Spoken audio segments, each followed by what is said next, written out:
I don't even have my notebook, man. Like, last part shredded us. Okay. I'm Andrew. You sure are, and I'm Drew. We're back for part 2 of our Snyder Cut review. Snyder Cut. Hopefully, last one, we'll be real. We stopped the recording, grabbed a cookie. Had to take a breath. So I have no idea what even happened in the last. Well, okay, quick recap. If anyone just came across this, this is a part 2 to a two-parter. Yes. We'll link in the first one, of course. But we're just two nerdy dudes who typically just discuss ridiculous nerdy things. But last night we watched the Snyder Cut. It's 4 hours long, so this is a two. We had to split it up because we only got halfway through and we were an hour and a half in. So if you're interested in any of this, go back and watch the first one. If you're a returning listener, welcome back. We are going to get into the second part of the movie. Yep. We still got the list of points. I believe we finished part 3. Yes, part 3 is done. And we left off Flash-related things or something. Last we talked about was the Steppenwolf stealing the... Oh. But wait, if you are just finding us, there are spoilers. Yeah. Like, nothing is hidden. Yeah, we're talking about it. But spoiler heavy. If you're still here and you didn't watch the first one, we're not mincing words about the stuff that happened in the film. Yeah. So yes, the last thing we talked about was Steppenwolf taking the box and them just sort of casually not even acknowledging that it was Aquaman related stuff. Aquaman stuff. Shall we jump right in? We'll continue. What's next? Next is part 4. Part 4. Is part 4 something darker? No, part 5 is something darker. So what was part 4? Part 4 was the first action of the Justice League. Right. When they went to save the hostages. Yes. That was in part 4. Okay, cool. The good stuff we have for part 4. We'll start there. In that scene, afterwards, Flash was tasked with helping Cyborg evacuate everybody. Yes. And there's some falling debris that he uses his super speed to stop. Not an ounce of slow motion. It's just super speed. It was gorgeous. And it was amazing. He just was running around. He stopped every single piece of rubble landing on these people, and it was dope. One could argue, maybe, but I don't want to because I like the scene, that maybe he could have moved them and that would have been easier. But for him to just beat up bubble. be a bubble of speed was super cool to watch because agreed. Somewhere on YouTube, I saw a really cool guy that was actually discussing the issue with super speed in movies lately. Okay. It is only slow motion anymore. Yeah, even if it's not quite slow motion of the character, everything is slowing down. We see it from their perspective. Right. We have not had what he compared it to, ever since Quicksilver, Time in a Bottle, everything has been that. Sonic has been that. The Age of Ultron Quicksilver has been that. Everything has been that. Right. But we have not had an awesome super speed sequence like the 100-mile or the 1,000-mile whatever dash from The Incredibles, which was awesome. We saw the super speed, we saw the limitations, all that. Before you get further, do you know whose video this was? I don't. Okay. This is not coming from me. This is someone else, and I'll look for it. We'll find it, and we'll put a link in the description. Yeah, because it's awesome. It's worth watching. Yeah, especially if you're nerdy like us. I will look for him. I don't know his name, but I saw it and it was great. But yeah, he pointed out that nothing has really been like the dash sequence in The Incredibles since then. Right. And that was a great point. We saw some really cool super speed things, and this reminded me of that because we saw actual super speed. Right. The issue we could really talk about with this is because of the overuse of slow motion, the speedster Flash never feels fast. Exactly. It always feels like he's going slow. Right. And see, I would argue that Quicksilver walks that line, especially our X-Men Quicksilver, because he slows everything down and then he's also fast. Yeah. So we see everything slowed down and he's still zipping around. But Flash, if everything is slowed down from his perspective, he's still in slow-mo. He's still running our slow. Perspective. And that gets old really fast. Yeah, agreed. But yes, that was... Anyway, we're getting negative about Yeah, how that was positive. an incredible It was scene. a really cool watch. I loved it. It was like a bubble of lightning, and you could just see Flash zip every once in a while. It was super cool. And it was good stuff. Good stuff right there. The next thing for part 4 is we see Cyborg tapping into the mother boxes and finding out where they came from. Oh, okay. And we can see Cyborg in his like varsity jacket walking through history as he discovers the... He was telling the history of where it came from to everyone else. Right. The way he did that was he sort of built, in that mind palace thing that we've seen once before, he builds the scene of where the box was excavated from. Yeah. And how it was transferred from place to place. It was cool. And he just walks through it, which is cool. So now on to the negatives. Yeah, that's two positives. Part 4. Okay. It already, dude. It just starts with the dumb ones, man. Like, of course, that's a lot of what was in this movie. It's so frustrating. Okay, they're in Gotham. The bat signal shows up. Mr. Batsy Man, Wonder Woman, and Flash are all together at this point. Chatting with Jim Gordon. Well, Cyborg's yet to join. Right. They see the bat signal, so all of them travel together in their suits to go talk to Jamesy. Yeah. Jim Gordon Jameson, because it's Jim Gordon J.K. Simmons who played J. Jonah Jameson in Spider-Man. Right. They show up there, and they do like their Batman appear without anybody knowing thing, and they're talking to Jim. And it's kind of the same lines, I think, from the original. It's basically the same thing. So, as we pointed out earlier, from the scene where Cyborg meets Wonder Woman, you can see him coming from a mile away. He's like a jet. You can hear him. There's an explosion of light, there's a boom, and a landing sound. And the fucking guy glows. Yeah. Like, come on. But we're chatting and we're talking, and Jim Gordon's like, 7 people have been kidnapped. And someone says, 8! Because Cyborg's dad has been kidnapped. He went back to the apartment and found he was gone. And it's like, Flash is like, oh gosh, you spooked me. Like, where did he come from? You don't have the stealth feature. You are, like you said, you're a jet. Yeah. We heard you coming. We saw you coming from a mile away earlier. Right. Where did you come from? And it's just, it gets into, again, complete lack of care. Right. Like details. Like, God forbid we compare these characters to the ones in the comics. Yeah. But there's no way Batman would not have noticed that. No. And like all it would have taken, honestly, was instead of 8 and Flash reacting, an Iron Man entrance of a and it's like, oh crap, who are 8. you? Yeah, then it would have been fine. That would have been dope. We don't have to see him coming from a mile away, but he does not have.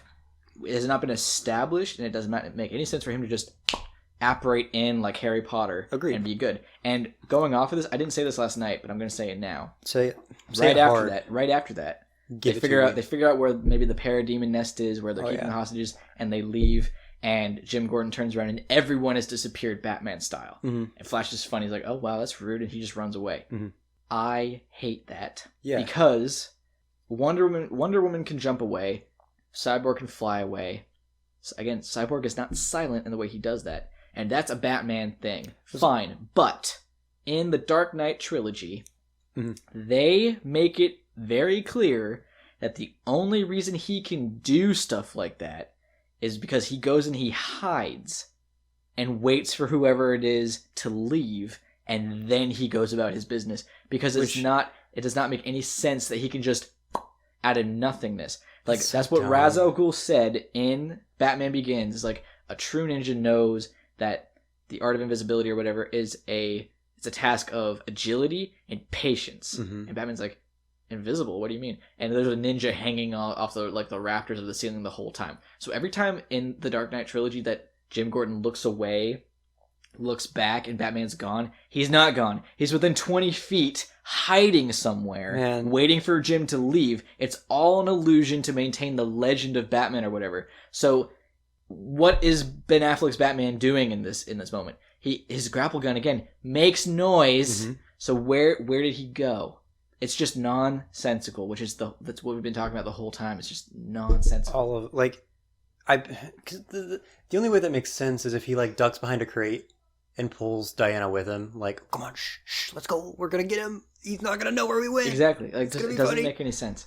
Yeah. Like Spider-Man does that, but Spider-Man gets the excuse of he has spider powers. He's faster than you can think, and he can stick to things. Yeah. It works for him. Batman, it's just something that's so ingrained in him cartoon-wise and comic book-wise, and that's why we do it. But he's just a dude. Yeah. With a cape that billows and makes noise when we're looking at it, but then conveniently when I turn around, I somehow can't hear you anymore. Mm-hmm. It's just dumb. And plus, like, they did stay consistent. It's always disgusting in Gotham. Yeah. Which means you're you're running away through puddles. Uh-huh. Silently? Uh-huh. Okay. And how loud was it when Cyborg took off after his confrontation with Wonder Woman? Oh my god. And then it wasn't? Yeah. When he left Jim Gordon? That brings up another point that we forgot to discuss in the last one. During the money transfer scene with Cyborg, the kids didn't notice that he was there, looking right at him. He is standing 10 feet away from this woman. Yeah. Hood down, metal face, glowy red eye, and nobody noticed. All it would take is a regular person mm-hmm. to stand there like that, and those kids would see it. Yeah. But they didn't see a thing. And it was nighttime, he was glowing, and nobody noticed. I will say it was cool to see him walk away. And then two people see him, and they're like, what the fuck? And yeah. he's like, yeah, all right, well, what's your problem? So it's like, it's not that people can't see him, because I thought maybe, is this a mental representation of him watching through security cameras or whatever, and he's put himself in that situation? No, he's physically there. Yep. But these children can't see him 10 feet away. Yep. But anyway, back onto the task. Batman has a grapple gun. Yeah, he does. Wonder Woman can jump really high. We saw that earlier. Uh-huh. Cyborg can fly. Mm-hmm. Flash can run super fast. Yes, of course. All of them are walking up the stairs. They're walking at Batman pace. Up the stairs. And it feels like a lot of this movie is just making Batman feel good. Yeah. Because there's no way he could keep up, so they're just walking with him. Yeah. I don't know if we made a point on the list, but throughout this movie we see Alfred making new Batman gauntlets that essentially act as Black Panther's suit. It absorbs energy. It's a copy. It's more like what Wonder Woman does. Yeah. But Batman. But like those only come into play once, and it's clearly for one specific reason. We'll get to that when we get to that. We'll get to it, but scene. I just wanted to mention that before because I don't know if we had yet. No, we have not. But it's just the Batman pandering that we have to do to keep him relevant. Yeah, is ridiculous. That's a good point to bring up here because that's a thing that Alfred's been developing through the whole movie. The whole movie. We spent half this movie building this up. Yeah. Okay. So we're walking up the stairs. They walk up the stairs. This is in the sewers? Parademon nest. Yeah, it's the Parademon nest. Stryker's Island. Right. The Steppenwolf is using a weird robot spiky starfish that reads minds. Yep, which he used against the Atlanteans first, which was kind of cool. Which was kind of cool. But he's looking to read their minds to find where the I almost said the Doom box. The Mother box is. I will ask something. Yeah. With that Atlantis scene when he used the spider crawler thing, did that kill him? I don't think it killed him, but I think he just ended up dying. Yeah. Okay. Cool. Because it didn't affect anybody else that way. But this gets into a lot of weirdness with the last box, which is he keeps saying Steppenwolf, that is, keeps saying. We'll get to that. That's a line that comes in later. Okay. The weirdness of the box. Well, okay, then we'll just mention he keeps saying that they smell of the Mother box. Yes. So this is actually something that came in one of the earlier parts when he first established the base in the nuclear silo. He said, "Go, my parademons, go find the box, sniff it out in the whatever corner of the world it lies." We'll get to that. It's super soon because smelly box is the next thing. Yeah. Okay. But to keep it chronological, the next thing that happens is as they're fighting, we get that wonderful line of Wonder Woman's that's just so put in the movie just to try and make a political statement. It's very out of character for her. It's very because Steppenwolf says, "This one's mine." Yeah, he wants to fight the badass Amazon, right? Because she's more of a challenge than the last Amazons that he wiped the floor with. So he says, "Parademons, back off. This one is mine." And she says, "I belong to no one." Okay, first of all, yes, of course, right on. Yeah, but absolutely. We know that. Yeah, that is not in your character. They set up something very similar in the Wonder Woman movie, and Steve Trevor says this is no man's land, and no man can cross it. This is not what we came to do. And she just turns around. There's actually a Linda Carter reference where she turns around get her costume on or whatever.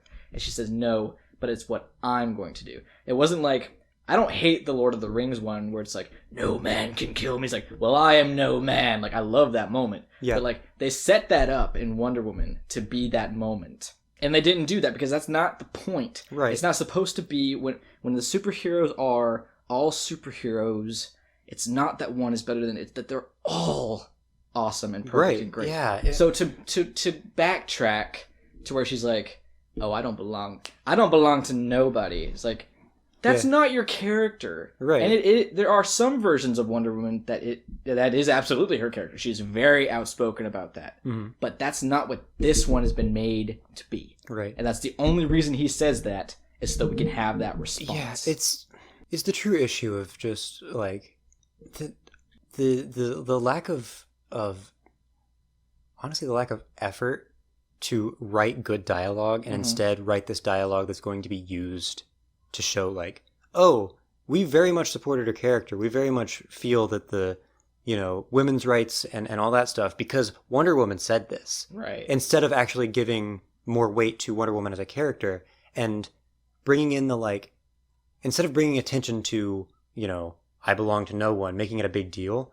it could have been so much more powerful if over time they just showed like, wait, Wonder Woman's epic. She's fantastic. She's awesome. Honestly, if we just didn't have that at all and had him say that with what she then does to him later, yeah, that's a bigger enough statement as it is. I think it would have been same line, do it an hour later. Then you would have some impact. After she kicks his ass. Yeah. Because she does several times. Exactly. Right after, like, she's beating him into the ground, it's, oh, and by the way, I belong to no one. And then just continue. It's not this, I don't know.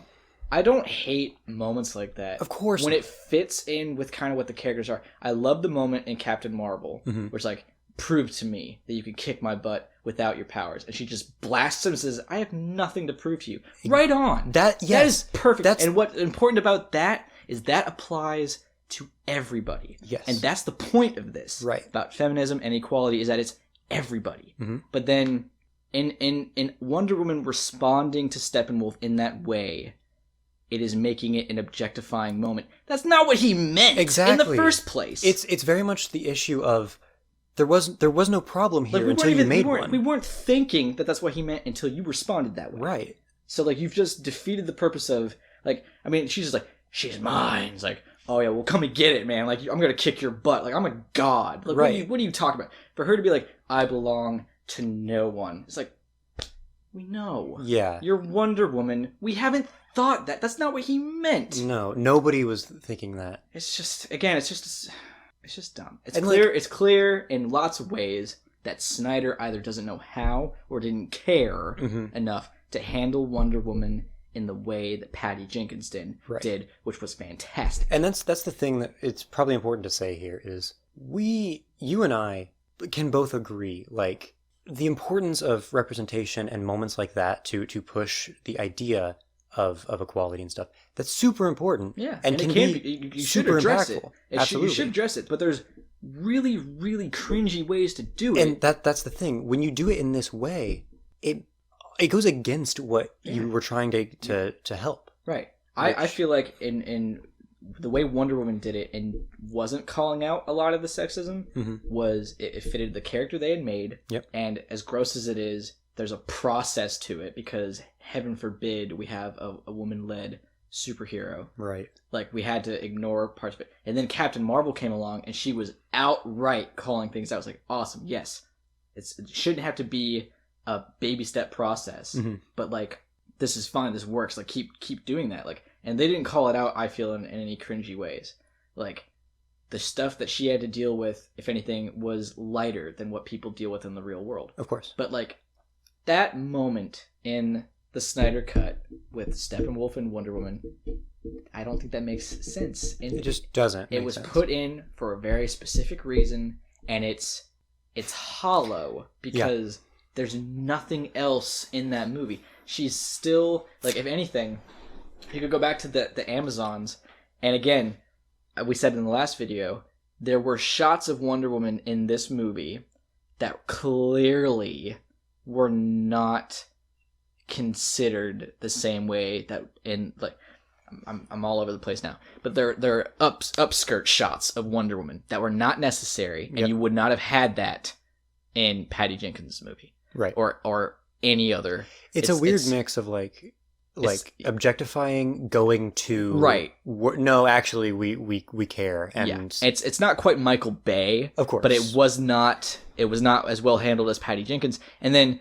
the Amazon's wardrobe was severely different, but I've heard different arguments for this. So clearly, though, in Wonder Woman versus Snyder Cut and Justice League, a lot of them are now in like armor bikinis, which is like, okay, so a man was making these costumes this time clearly, around. yeah. But a lot of the actresses said that they liked it because it actually showed the muscles and the work they put in for these roles. That is a good and point. Like right on, like you had rippling abs, ladies. Like, god damn. Yeah. But at the same time, was that why the costumes were made that way? Or have you found a positive in these costumes? I think the true issue is just like the overall objectification of people here. Because there's... Oh yeah, they did it to the dudes too in this. A lot.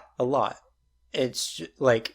I know we watched the Honest trailer, and they pointed out like every dude is taking off his shirt and shirtless, like flexing and like so.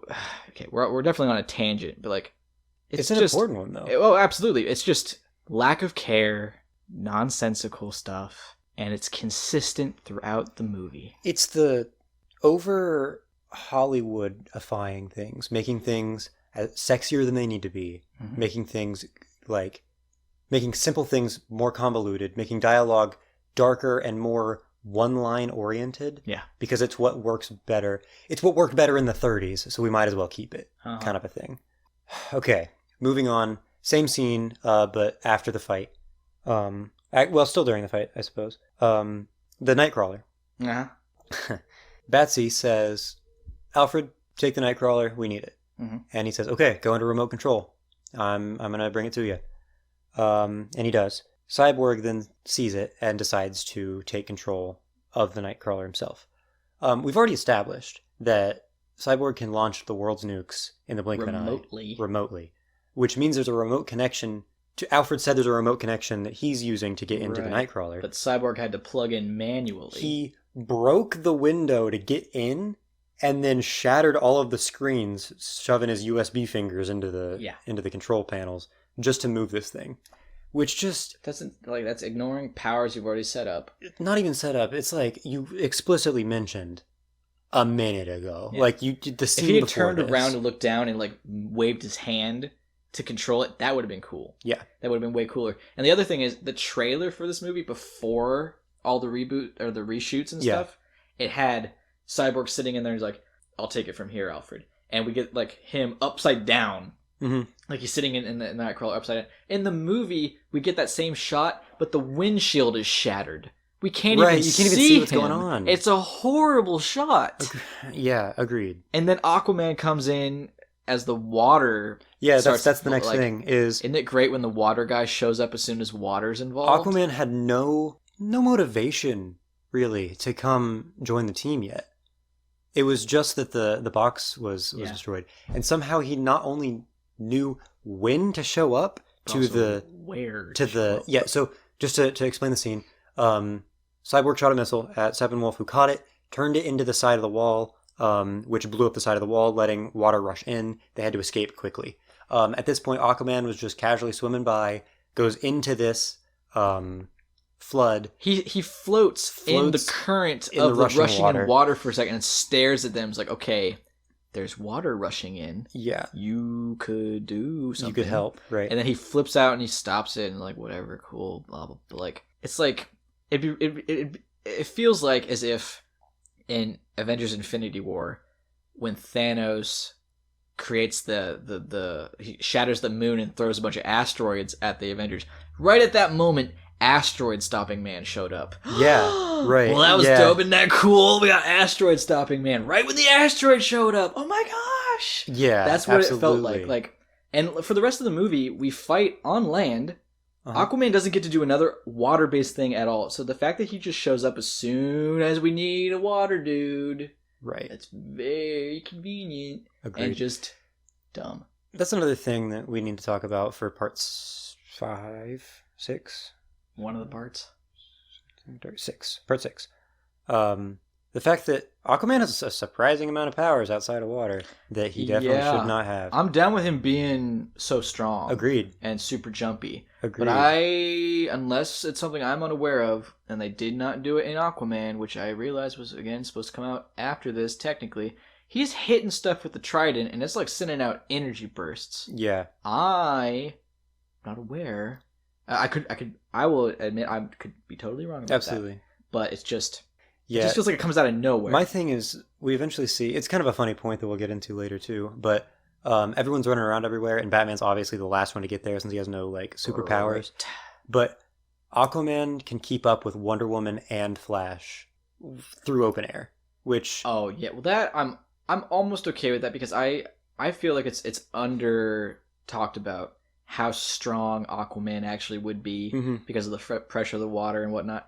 I like that he is portrayed as stupidly strong. Yeah. But not quite even close to Superman strong. But almost, like, Wonder Woman is her own kind of strong. And she almost compares to Superman. I like that Aquaman almost compares to her. Like, I like that. But we don't see enough of the way he would be traveling, which would look ridiculous. He's got to be hopping around like a rabbit. We don't see that. Like, yeah, exactly. Wonder Woman, she shoots herself through the air, and again, we have 4 movies with Wonder Woman, if you count both the Justice Leagues. I still don't know if she can fly or not. Because there's a scene in Wonder Woman where she is hovering. It's not slow-mo. She's hovering. It's so... But I can't tell if she can fly or not. She jumps up early in the movie to throw the bomb away or whatever. And then she begins the way she jumps straight through everything... And how'd she get up on top of the step? Whatever. That's not even related. I can't tell if she can fly or not. Let's move. The next point's a big one. Now we get into the smelly boxes. So Steppenwolf sends out the parademons. Yep. To track the last box, and he says, "Go find it, sniff it out." And it's very clear that they're like finding people who have the boxes sent on them is what they're chasing after. They're in Gotham, and they find people who have been exposed to the box months ago. Because Silas has taken it and has hidden it in his apartment. Right. And the box was in open air just hours ago, and nobody caught on to that smell. They were, what they say, a couple 100 miles north of Moscow or something? I think something like that. Something like that. And they went from there, followed the scent into Gotham. But then can't find it. When it's a mile and a half away from where they're at now. Yeah. But yet, they can find somebody who, they were on a bus with a scientist who worked at Star Labs 3.5 weeks ago, but they can't find this box. And that gets into a line that was stated that adds more confusion than answers. I don't even remember who said it, honestly. Was it Steppenwolf who said it? No. You talking about the not seeing? Yeah, that was one of the Justice League. Was it Desaad, Darkseid, or it was one of the Justice League. It was one of the super Batman. People? Yeah. Oh. But they said they can't see the boxes. They can only sense them. Why? And what does that mean? And they can see in general. They can see in general. Does that mean like if it was in front of their face, they wouldn't be able to tell it's there? They can only smell it. They can only smell it. But like even so, that makes it even weirder. Yeah. That they're going to places. That was just to make sure this is clear. They can't see the boxes. They can only sense it until they're awoken. Okay. But then if they can sense it in places it's been, why can't they sense it where it is? Right. Yeah, it doesn't make sense. Like, the mother boxes, they're like by design for these parademons. Mm-hmm. So why would there be like the security thing in place that if it's not activated, nobody can see it? That feels like a magical like loophole that would be it's like a very Dr. Fate kind of a thing. It's very bizarre. Why can we see it? Right. And it's just dumb. It's just dumb. I have to say, that box did not awaken at all. That's the other weird thing. The other two keep did. Awaking and summoning Steppenwolf, but the two that are the most heavily guarded are the ones that woke up, and the one that's literally sitting in a closet didn't for the longest time. And then it's buried under, again, a foot of dirt, and still doesn't call Which out to I him. don't think I wrote down, but that's about here that we need to talk about. Cyborg goes and like digs up his mom's grave to put the box. And it's clearly supposed to be metaphorical for something. Yeah. But it's not. It's just weird. It's not.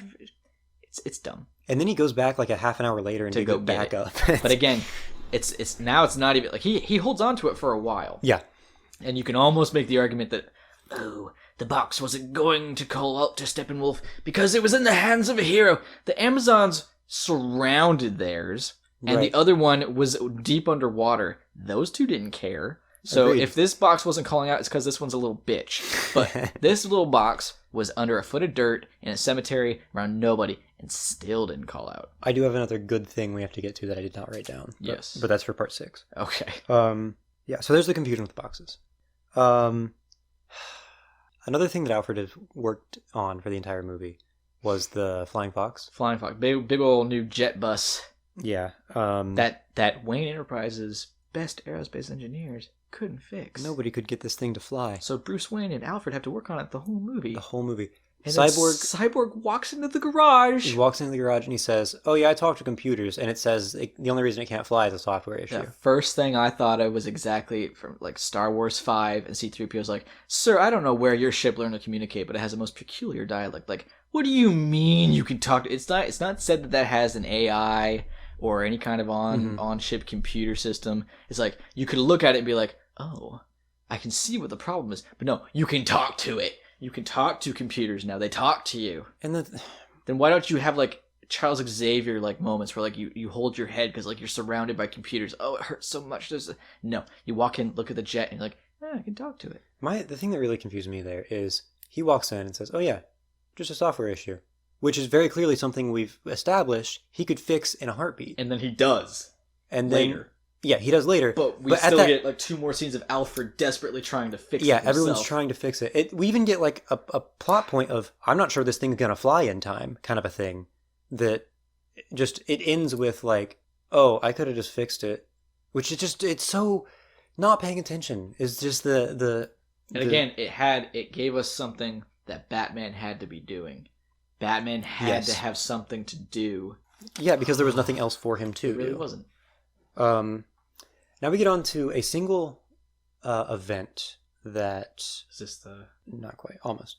But a single moment, I should say, that really showcases a lot of other issues with this film, which is doing something to state something that's very obvious already. So they're talking about the mother box, which can reconstruct things. As long as all the pieces are there, they can reconstruct stuff. Right. Which I don't know the comic book validity of that, but I don't know enough to really comment, Whatever. so we're going to run with it. I accept it. Yeah. Yeah. And they're all referencing like, oh, we could use this to... It brought Victor back to life. We could use this to do that. And everyone around's like, yeah, that's a good idea. We should do that. Everyone in the audience clearly knows like, oh, Superman. Okay, let's bring Superman back. And Cyborg goes, yeah, we're all thinking the same thing. And then just shows a hologram of Superman flying. And it's like, it happened another time. I have it like in my mind. I just can't nail it down. Of just something that is so clearly obvious you didn't need to state it. Right.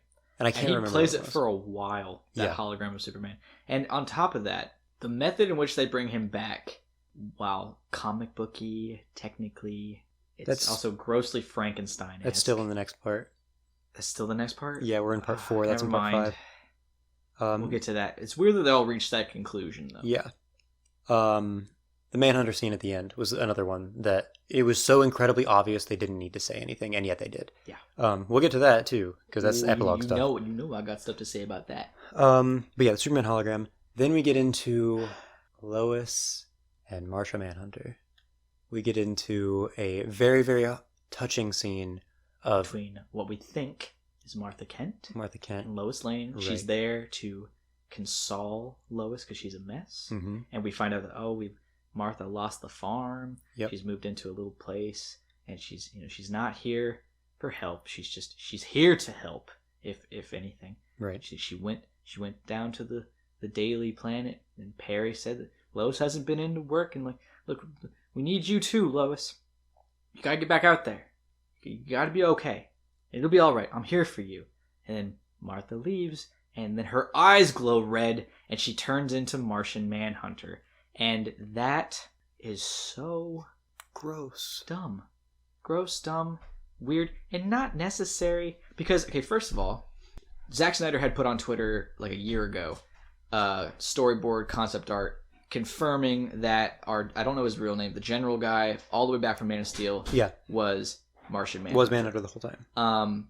That brings up its own questions that we'll get into. Yep. But, so, it wasn't super out of place that he showed up. The timing in which he showed up was weird. Mm-hmm. But he's like, the world needs you too, Lois. It's like, what are you talking about? Now, as much as I don't like what they did with Lois, she's not some world-affecting person, and she never was. Right. She did one thing in Batman vs. Superman, which I won't get into, but it was dumb and pointless and didn't make any sense, and no one talks about it. And then this moment between Martha and Lois, the people who loved Clark the most, is empty. Because it's wasn't even her. And to make it even worse, you could argue that those were Martha's sentiments because Manhunter went and read her mind and conveyed it separately. That is gross. See, that is weird. That's where we get into... Oh, I hate it. That's where we get into, again, ignoring the comic, like, the comic backing. Manhunter's not that kind of guy. No, he is very stoic. Very much. And he's very reserved with some of the mind reading things. Sometimes it's more like it's an accident. Yeah. There's a lot of times where he's like, I need to read your mind to do this. Is that okay? Right. And it's very much, that is the character we know. And instead we get this guy who stole an appearance, stole thoughts, or he either lied or stole someone's thoughts. Stole thoughts and then emotionally manipulated Lois in order to get... And now I get into pickier stuff. Because we see Manhunter, and he's in, like, a variation of his classic comic book look. The red X with the cape on the back, yep. But, people, very often, if not almost always, at least in the classics, Martian Manhunter's superhero look is essentially the same thing as Vision's look in Age of Ultron. Martian Manhunter...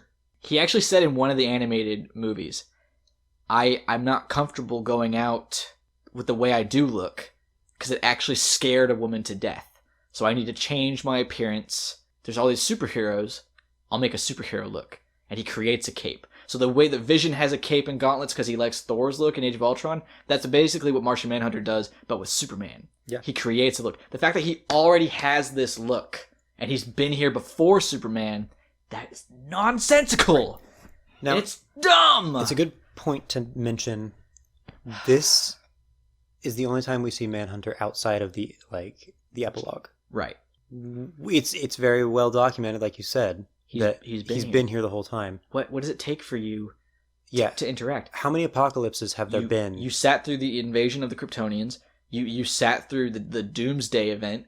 And you're sitting through this, and it just feels like you're trying to shadow counsel. You're trying to pull strings in the background to get Lois to do what you want. You're this all-powerful being. Go do something. Like in the comics, Superman has said that Martian Manhunter is probably more powerful than him because of the extent of his powers. Right.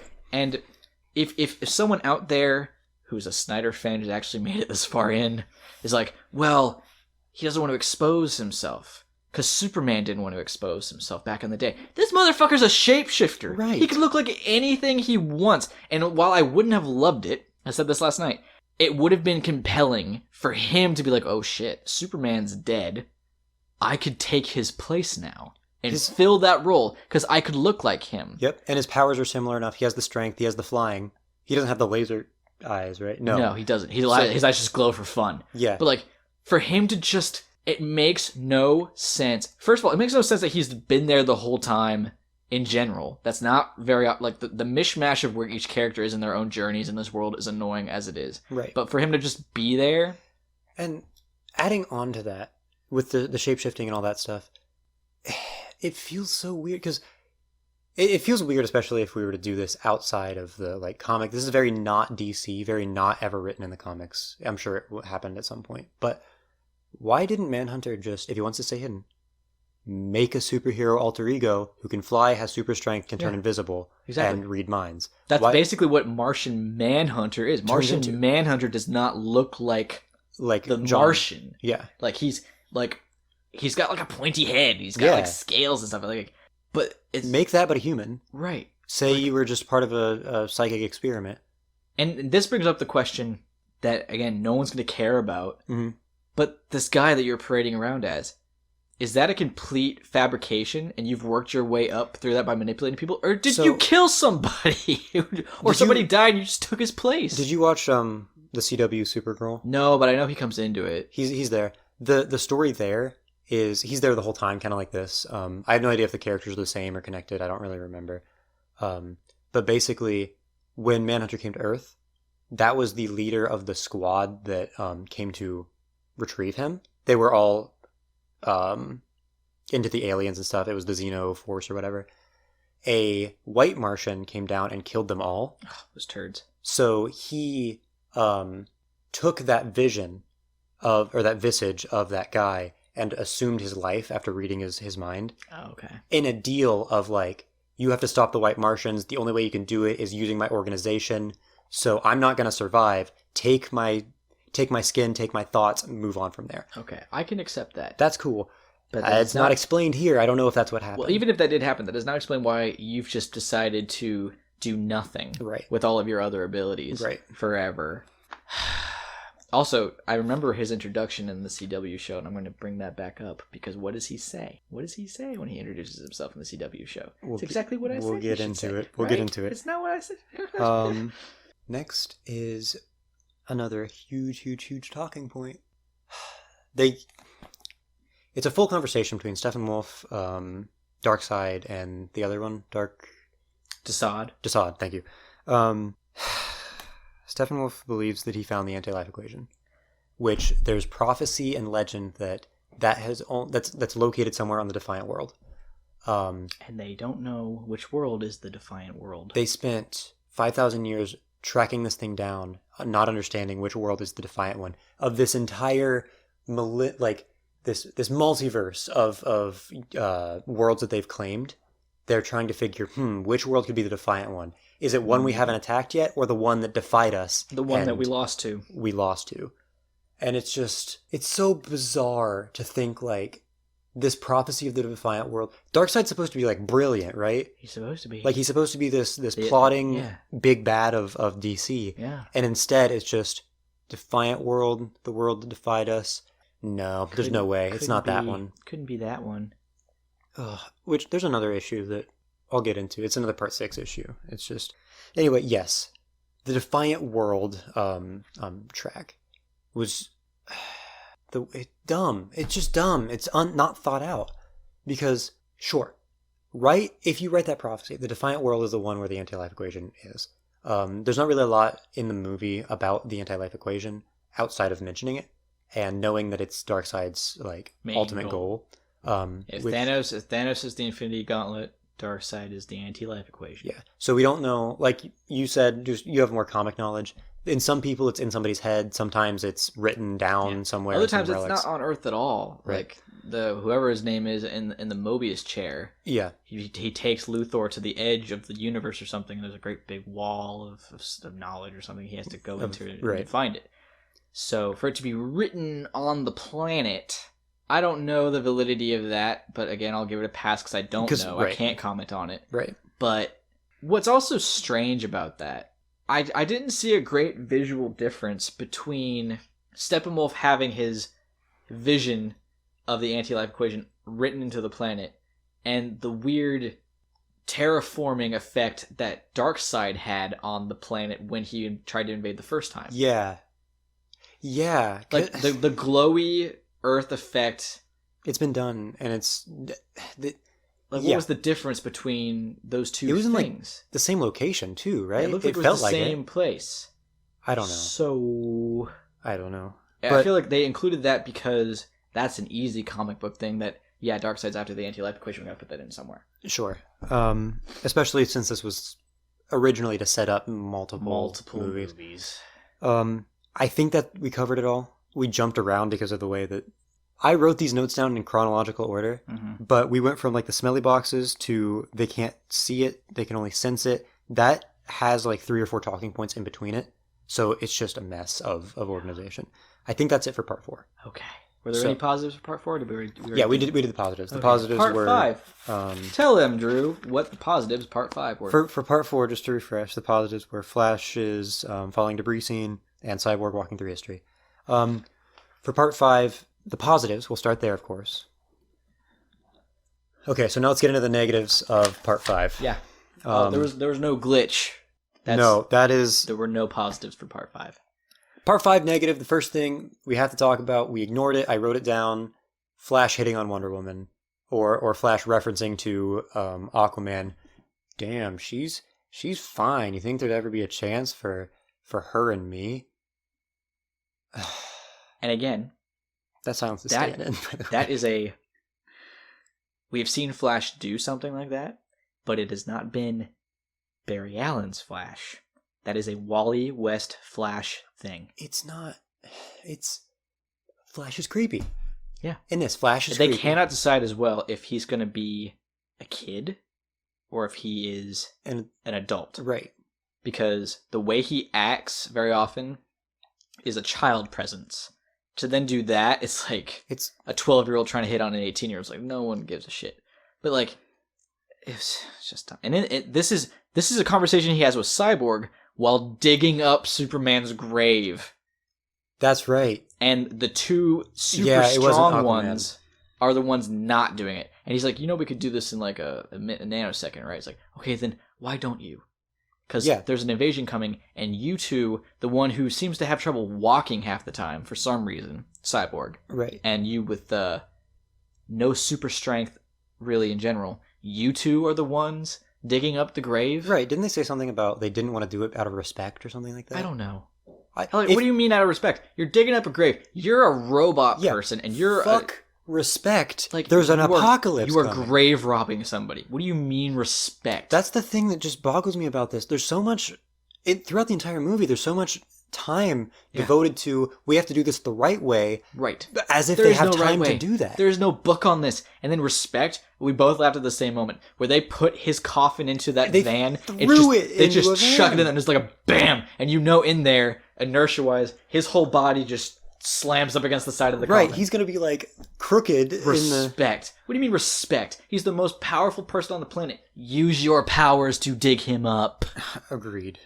You can make the argument that if he were like with Dobby in Harry Potter Deathly Hallows, it's like I want to bury him properly without magic. Yeah, I'm gonna dig the grave myself. Yes, after everything's done. But like, there's no rules about digging people up.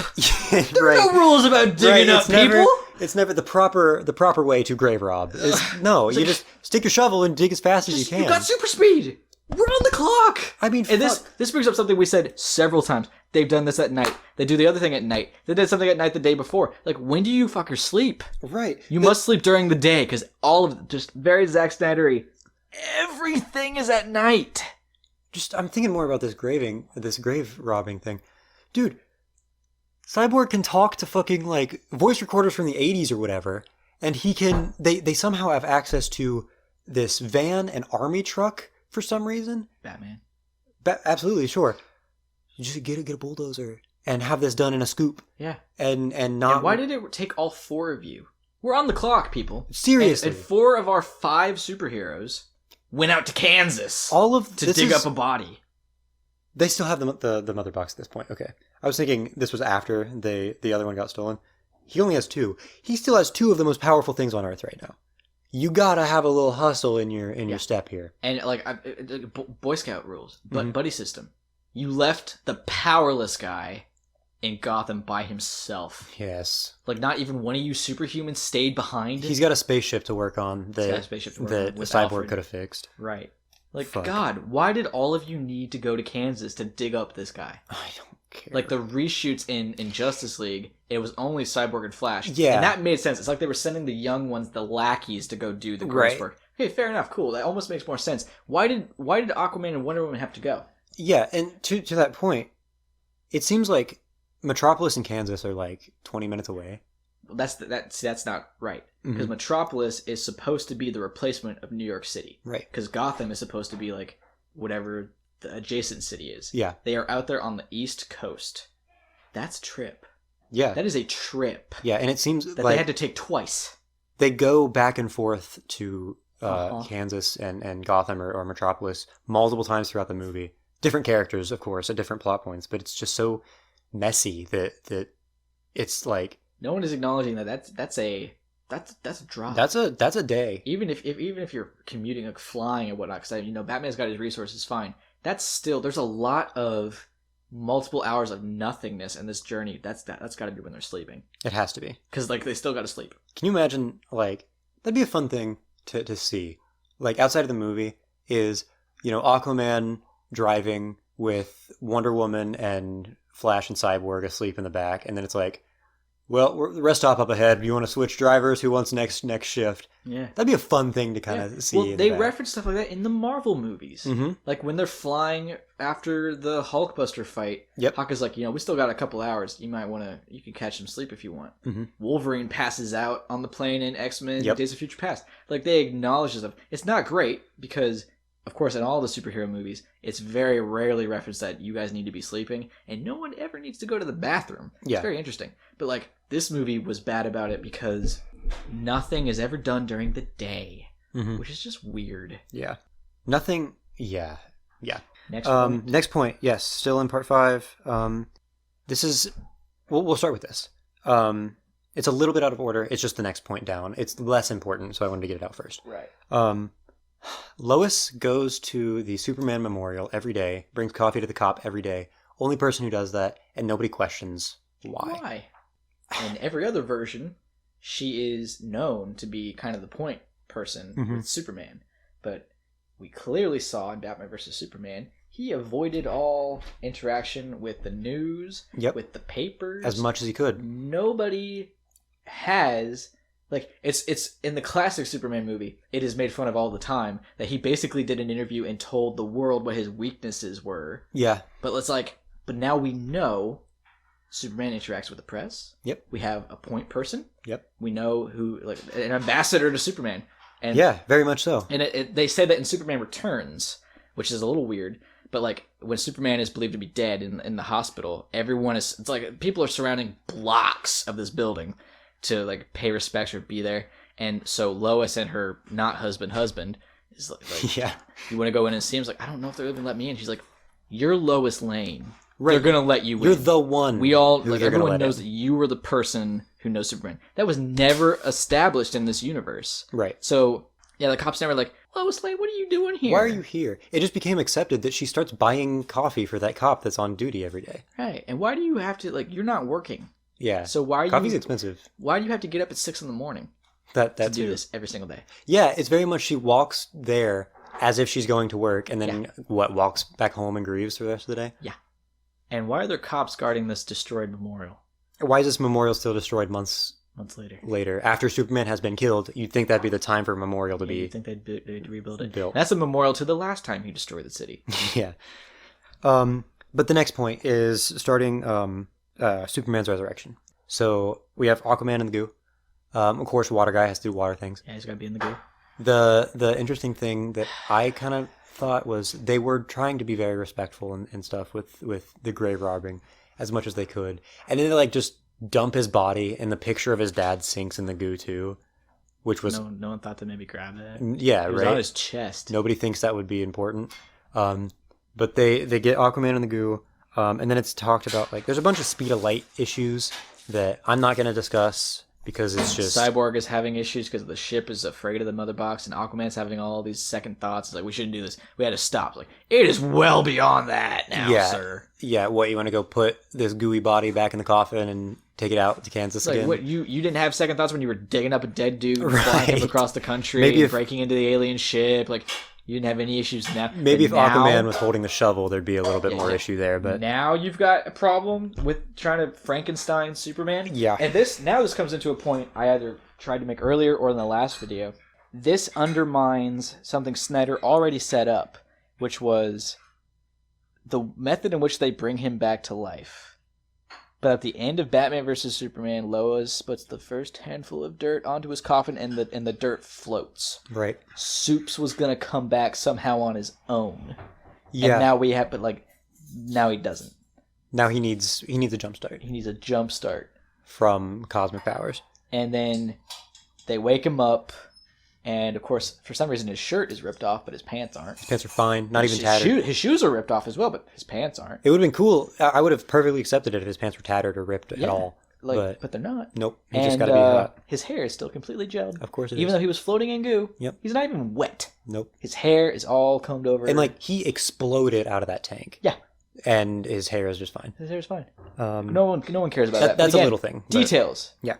And the disregard for said details. This is where we caught on to the disgusting arms of Cyborg. For some reason, Cyborg grows extra limbs. 2 arms out of his back. Like a bug. Like a bug. Very Blue Beetle. I don't like it. I don't either. I don't like it at all. Not Cyborg's thing. No. It shouldn't exist. But in multiple times, he rips these arms out of his back to fight or in this case, he needed, I don't know, typing fingers or something. Well, I think he starts punching Superman during the fight with 4 fists. It was during the resurrection. It was when he first pulled the arms that out. first time. Then he grows them again later. Yeah, he grows them again a lot.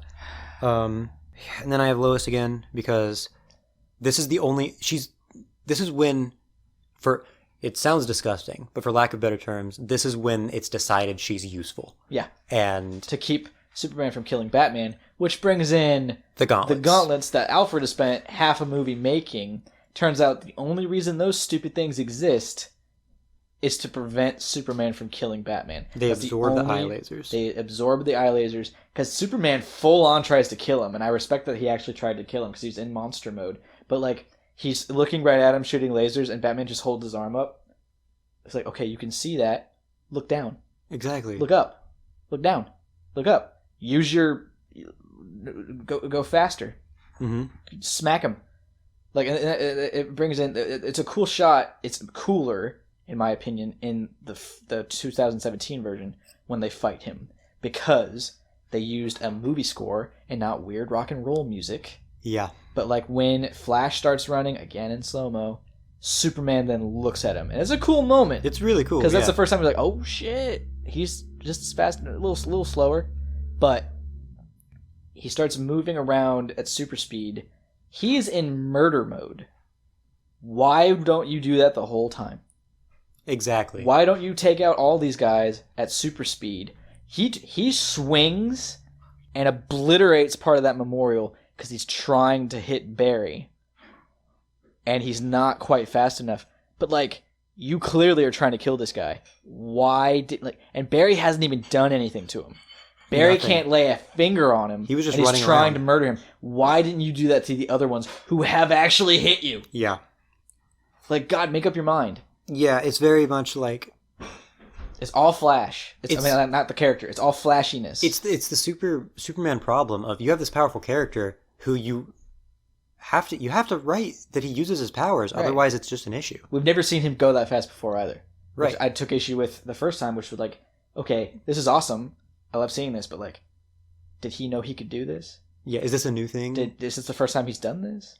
Like, there was attention to detail kind of in Man of Steel. All credit to Snyder. Mm-hmm. Of Superman developing his powers. Every little moment was like, oh wow, I can do this. Oh wow, I can do this to this extent. When did he start going a smidgen slower than the Flash? Right. So and it's just... Yeah. Yep. So, at the end of part 5, here's a moment that we can consider a good moment. Okay. Just because we thought it was awful, and it turned out to be fine. Okay. And that's Silas killed himself. Yeah. He shot the mother box with an electron beam, and it didn't do anything, and he died. And at first we were like, that was stupid. That was nothing. But it didn't stop Steppenwolf. It didn't slow down Steppenwolf at all. It didn't do anything. Turns out what he did was he superheated the inside of it, so the box could be detectable from outer space. And they ended up helping. So cool. But right after that, Cyborg is all upset and whatnot, and Flash walks in, and then uses his super speed to travel 4 feet. Yes, yeah. Dude, what was the point of that? You walked up the stairs earlier in the movie, but now you're using your powers to go across a room. To zip, yep. And then, oh my god, you know where I'm going? So, everybody, because they all go back to where Silas was, we have 2 super hoppers, a flyer, and someone with super speed. Batman, of course, had to walk across the field, through the gates, into the room, and as soon as he enters the room, some part of the building malfunctions and just releases all this smoke so that he can walk through it all dramatically. And oh my god, it was the most... I would argue it's the campiest thing in the whole damn movie. I will say one thing that like is implied that we caught up on that's not, it's obviously not showed because it would be embarrassing, but every time the group has to travel somewhere quickly, Batman is always the last one to show up. Because he can't keep up. He can't keep up, which puts in our mind that he's just like running as fast as he can behind them. And the suit doesn't breathe. Yeah, I like the idea that he runs to get his ass kicked by Superman, and then as soon as Superman, flies off and they all go back inside, he's like, well, I gotta go back. Yeah. And just goes back into it. It's like the turtle in Snow White when the animals run back. Yeah. They gotta go run and save Snow White. Well, it's too late to save Snow White. Now we gotta go run the dwarves. And like the turtle's just walking back up finally like a gets 5-foot spot. He just keeps following. Like that's what it's Batman's very much doing. that. But that smoke moment, like that was an intentional choice, and I can't believe anyone thought, no, this is campy. Right. That's part 5. All right. Almost done. We're Almost an hour done. in still. Part Already 6, an hour in. I know. Part 6 in the epilogue. All right. I gotta pee. Good. It's just like watching the movie again. Yep. Goods of part 6. Can you imagine seeing that in theaters? No. If it was, they were gonna put an intermission. They would have had to. Like classic They old would have time. had They were gonna put an intermission. They almost did that for Endgame. Which I understand. Yeah. Yeah. But anyway, part 6, the goods. That's that. No, there's stuff here. Oh, there was? Yeah. Oh, okay. Part 6 holds the final fight scene in Russia. Yes.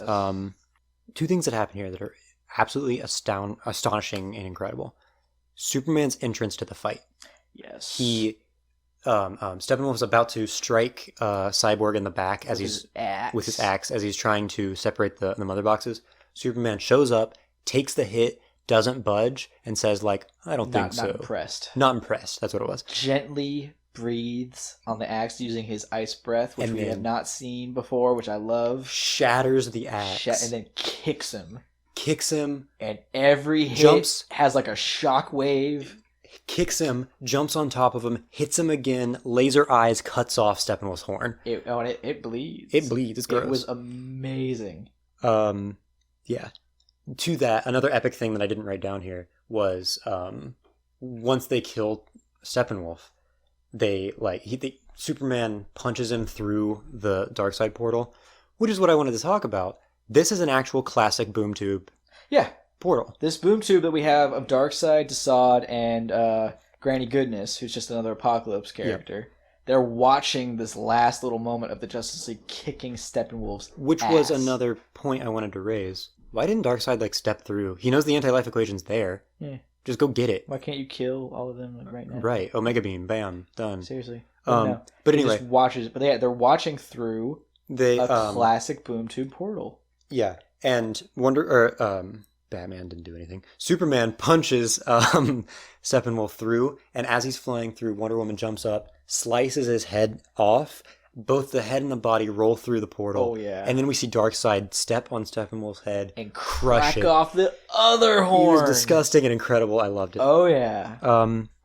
Then we get another good point, which I think... Yeah, we'll talk about it now. They fuck up. It doesn't work. Nothing works. Yeah. Everything falls apart. It's too late. And then we see... All because Flash got shot, which you had a problem with. I'm cool with it. Yeah. We'll get into explain it away, but whatever. Yeah.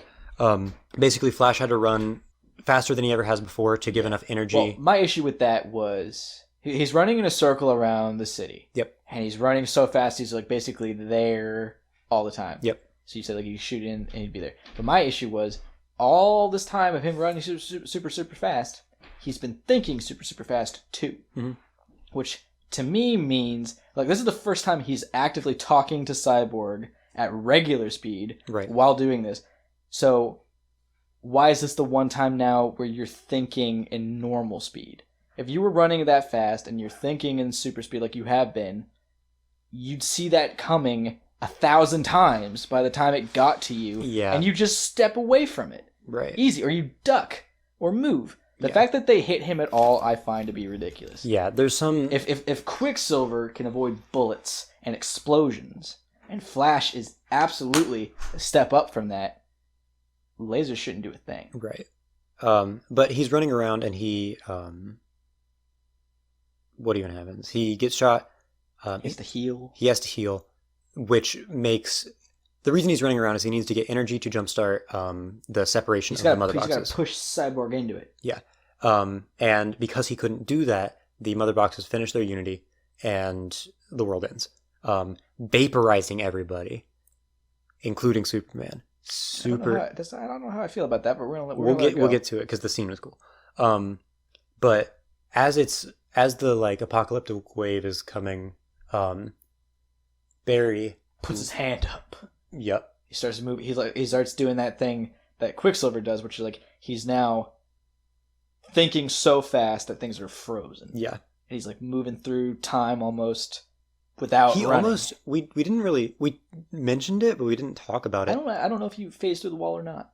Not the wall, but in this instance, the explosion, it seems like he phased through it. Did he? It seems like it. He was all blurry as the debris was flying through.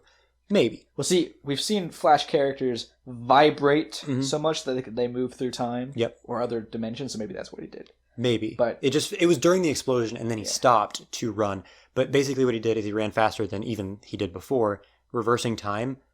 And doing what he had to do, and it was amazing. Honestly, I hate time travel. That was the best going back in time that I have seen. Because as he's running, every step brings back a little chunk of space. It's like how in Onward the invisible bridge works. There's nothing there until the foot steps down on it. That's what it did. Yeah. It brought everything back as he was running.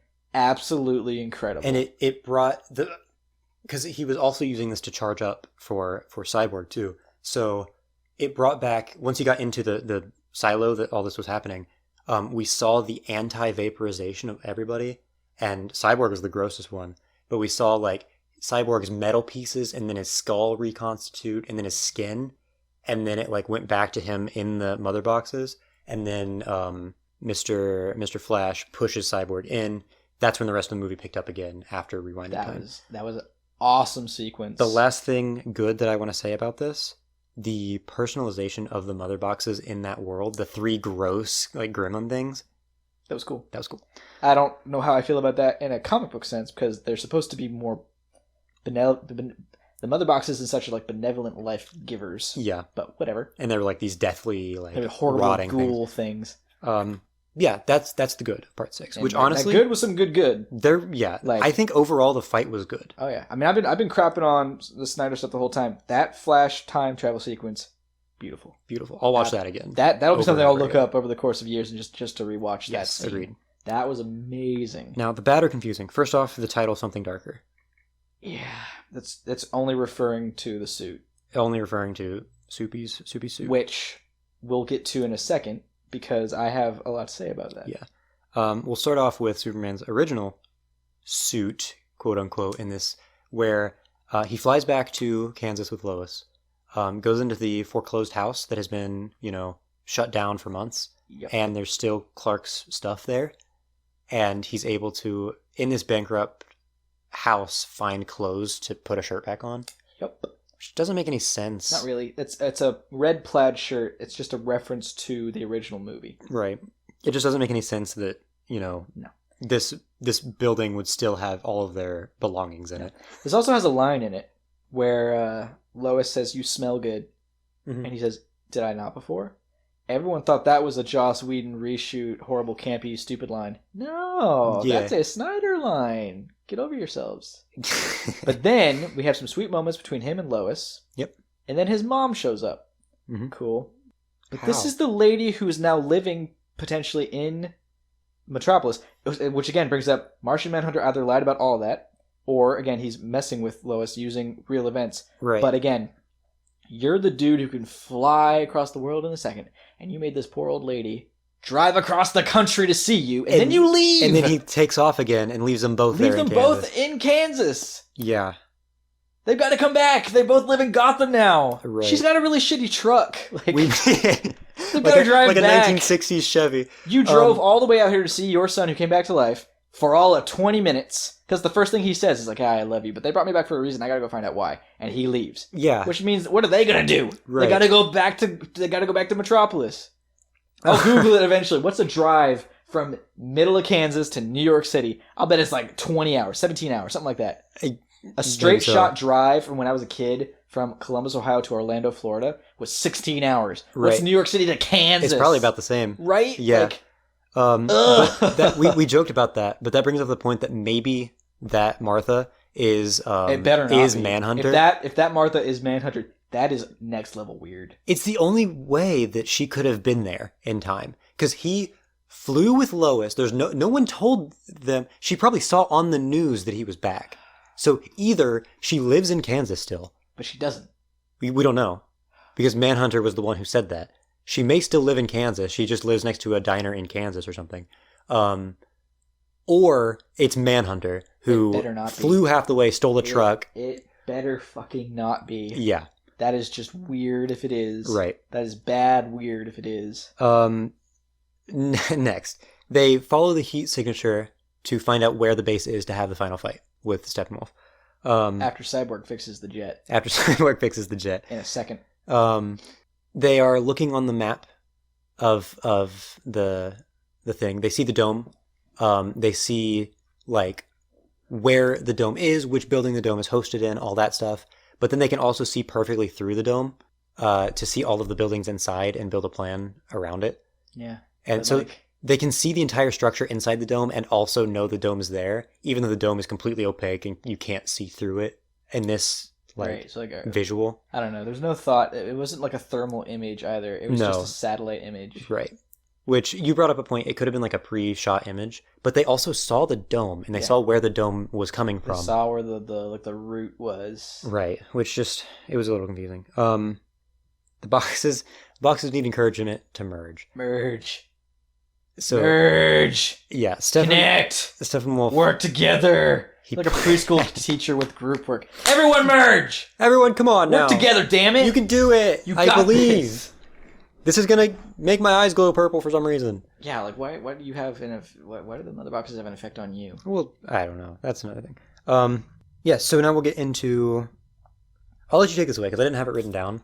Superman suits. You seem to have a lot of issue with this, and I'd like to give you some space. This will be a consistent thing throughout our videos and my own. I am very passionate about the handling of super suits in movies. The cosmetics and accoutrement. Yes, because it's such a integral part of superheroes. Very much. From the beginning, and it has continued to be.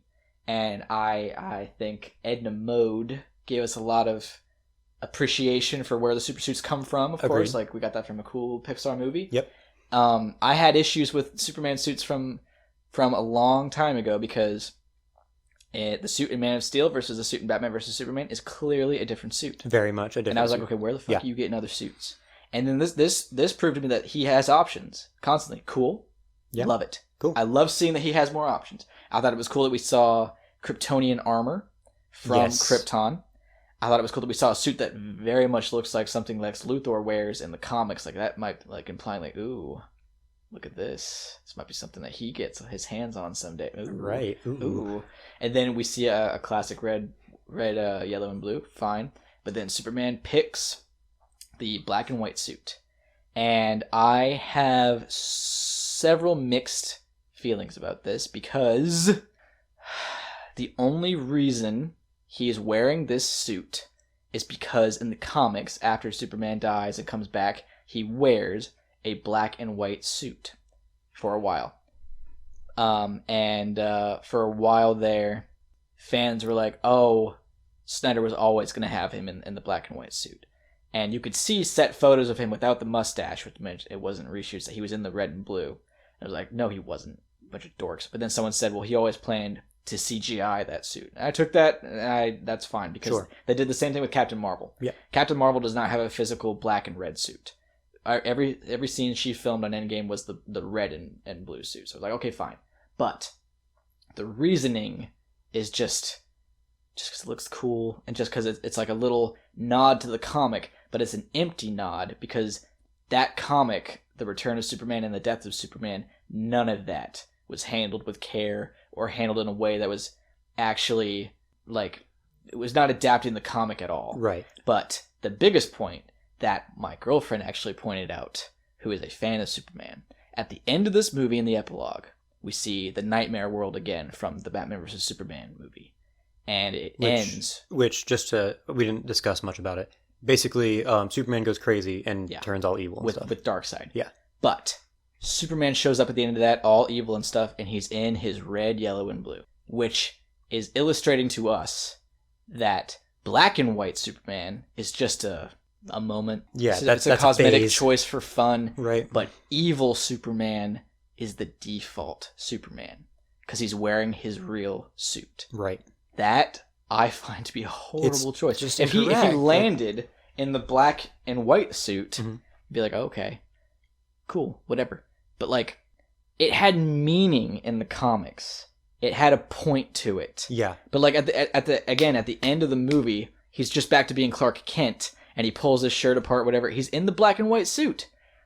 Spider-Man doesn't really just go and pick the black and white suit. The black Spider-Man suit has a meaning. It's important. It's got a story side to it. There's no point to it in this except it looks cool and fans wanted it, and it's what he wears after he comes back. But we don't get anything else about like the significance of how he dies and how he comes back. We have none of that. Yeah, it's important to remember, like, a superhero suit is more than just something to be worn. It's a symbol. It is. There's a lot to it. The only thing I can think of is maybe he saw all the memorials. Because I almost thought, in a way, because I knew they weren't going to bring him back in any way that made sense in regard to how he comes back in the comics. Yep. So the fact that his official coffin in like Washington, D.C. or whatever is a black coffin with a silver logo, I thought that was a perfect reference to the black and white suit, and that's all we needed. Yeah. To me, that's all we needed, as a cool nod to that suit. Otherwise, there's no point to it. Yeah. There's no point at all to it. You're Superman, and he also says, I have a second chance. I'm not going to waste it. Then be the world's hero that a lot of people believe you to be, right? That you want to be. Why would you wear the dark, scarier suit? Yeah, I understand, like, yeah, sure, do a new suit, do something different, do a different, like, change.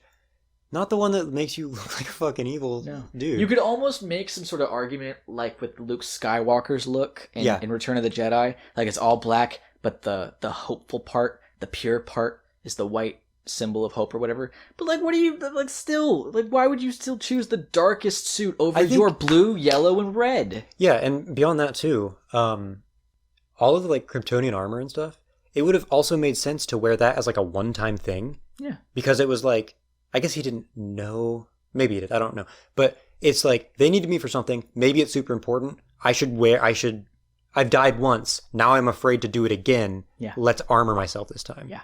That would be cool. I also thought, and none of this was brought up. Yeah. But I thought it'd be interesting if the suit itself was like, kind of like the suits in After Earth. We're not going to get into that movie, but the suits change color depending on the needs of the wearer. Yeah. And it's alien technology. I thought, since he requires sunlight, what if the red, blue, and yellow suit changed to black to help absorb light? That would have been cool. But even that is not there.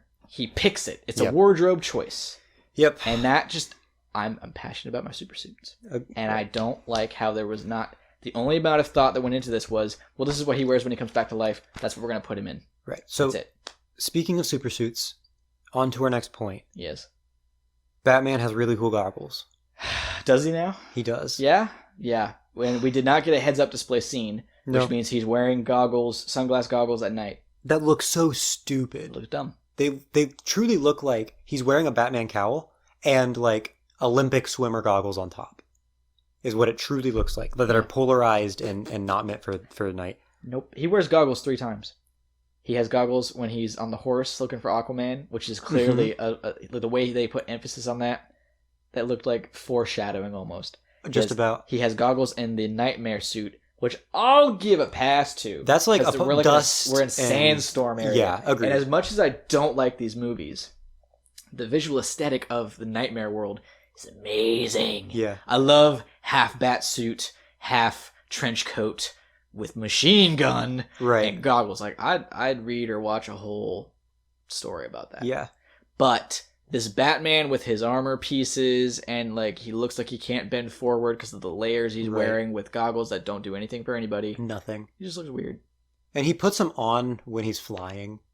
Like, it's like, oh, I'm in this protected airplane. Let's make sure I get my goggles on. Like, it's just so dumb. Really cool goggles. The music again, it gets super weird. In the weird rock and roll music that is just weird. Aquaman's energy blasts from his trident show up here for the first time. I want to full disclosure. I don't know if the trident can do energy blast. For all I know, it can. Maybe it can, but it was never really established in the whole Aquaman movie. Yes, that they can do that. Yeah, even with the rest of this movie, this is the first time it happened because he showed up to fight. He just starts. Did he fight in the sewers? Or no. Okay, so He used it to block water. Right. Which fine. Yeah. But like he just starts blasting people and it's got little energy beams in it. What? Yeah. Yeah, maybe so. That was more of a talking point than a complaint. Just something like just again like it's confusing to see. Right. He also doesn't do it again. Yeah. So the last thing in part 6 that we have here is Batman is doing everything he can to not die. He flies his plane and crashes it into the side of a building. After running along the ground for a while. Right. He hops into his mobile, his tank Hot Wheel. Yep. He goes out and starts tearing shit up.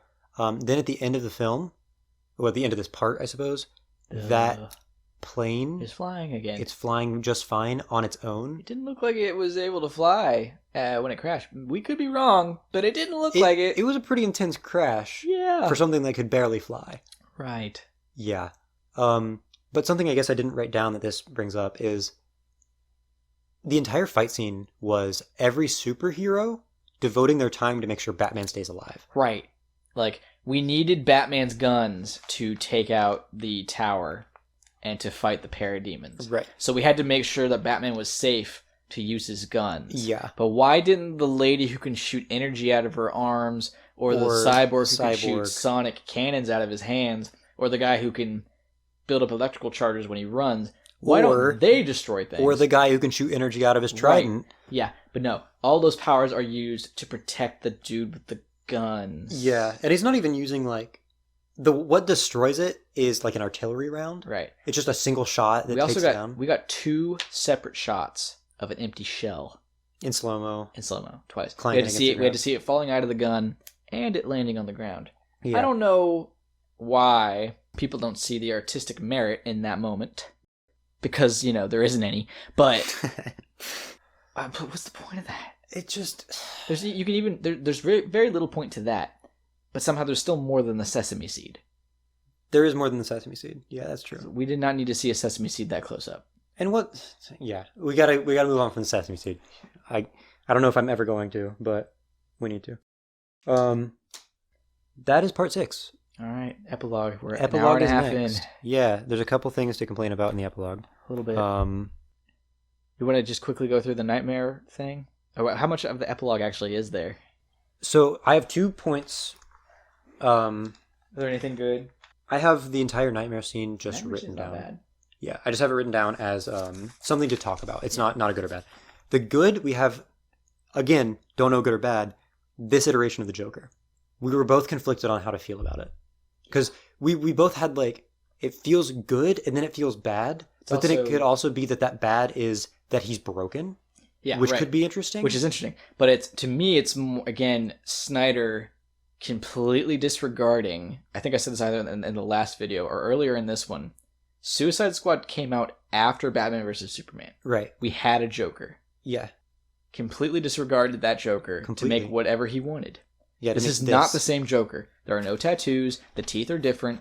The performance is different. Absolutely. This is not that Joker. Now, granted, this is better. I don't like Suicide Squad Right, Joker. yeah. I don't like it at all. But to completely just disregard another director's vision for your own is wrong. is rude. Yeah.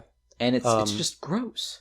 One good that I think we both agree on in the nightmare scene is, I'll say it, all of the suits In Nightmare World? in the nightmare world I like the suits in are Nightmare cool. World. Joker wearing like He makes me so uncomfortable. very much with in the best way. the like gown thing. He's got a surgical gown, gloves, bulletproof vest covered in police badges. Right. Batman with the like half Batman trench coat. The fucking tech armor, or the mech suit that Barry's wearing. Yeah, that's like... That's badass. And you could clearly see underneath, he's got a classic Flash suit. Yep. Like a real mask. Yep. And then Slade, of course, looks dope. Right. And Mara's just in her outfit fine. That is something that I wanted to talk about. It's not... I don't have it written down also, but let's start outside of the nightmare. Cyborg earlier smashed a voice recorder from like the early 2000s. Yeah, it's made of plastic. Made of plastic, uses cassette tape. Yeah. And he waves his hand over it and reconstructs it. Right, implying that he has the Mother Box ability to reform matter. But, bitch, that is Scarlet Witch stuff. Seriously. Reconstituting matter in that way, that is not a cyborg ability. That's Full Metal Alchemist, Scarlet Witch. Like, this is not... It was interesting, in my opinion, that he destroyed it. Because it was not a kind of technology he could tap into in the first place. Right. It was completely off the grid. Yep. This was a one or done. You broke it, you'll never hear it. Right. But... And then he just puts it back together. And it was... It's plastic. You can't do majority that. Plastic, right. And even to that point, it was put together for a message, the second half of the message from Silas that neither of us can remember. Oh. It's just forgettable. And it was like, I'm your father, everything's great, you're going to do great, kind of a thing. But we can't remember. It was just a forgettable part. Yeah. There was also, we didn't touch on this. Mm-hmm. There's issues between Cyborg and Silas that are resolved for nothing. Without being resolved. Yeah. No conversation, no talking, nothing. But his father's life is in danger and Cyborg saves him, and then everything is just resolved. Everything's fine. Yeah. Okay, now into the nightmare world, because that's the only point we had outside. Now, my only issue with this, just because of the jarring out of nowhereness it is, because right before this we get Slade talking to Lex Luthor. He's like, "Oh motherfucker, I'm gonna kill Batman. It's personal. I hate him. I'm so ready to kill him." And then the next thing we see, they're like leading this team. Yeah, they're like buddy. I don't hate it. I love seeing Slade. I don't hate it. I just wanted to bring up one point that I'm sure has been stated millions of times across the internet. Jesse Eisenberg shouldn't be Lex. No, like it's again. I have no issues with Jesse Eisenberg. None. He's a great actor, but he is this. not Lex Luthor. Lex Luthor is supposed to be intimidating and if imposing. If what I read was right, for one, he's not Lex Luthor.